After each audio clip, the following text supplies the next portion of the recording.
autant de difficultés à prendre leur distance d'Israël, même dans les moments les plus difficiles? Bien, ma compréhension et celle de plusieurs analystes ici aux États-Unis, c'est que ce sont les Israéliens, en fait, ce sont les Juifs qui financent beaucoup la politique américaine, les super PAC. Il y a vraiment une grande machine derrière, ce qui fait en sorte que ça devient très difficile pour les Américains de se détacher des positions d'Israël. C'est vraiment l'argent ici aux États-Unis.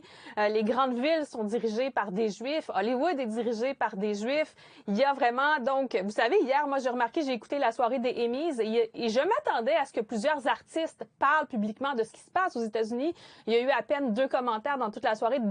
Dans le temps, on entendait beaucoup plus d'artistes s'exprimer sur des positions comme la Palestine, par exemple, ou sur ce qui est en train de se passer, ce climat particulier aux États-Unis. Il n'y en a pas là en ce moment. On voit qu'il y a vraiment quelque chose qui se trame. Et Netanyahou, il y a quelques jours, a fait la comparaison, si vous voulez, avec les attaques des États-Unis en Afghanistan pour attaquer Al-Qaïda à l'époque, ce qui n'est pas du tout pareil, là, parce que ce qui s'est passé à Doha, au Qatar, ben, il y avait une entente tacite, si vous voulez, Christian, entre les États-Unis, Israël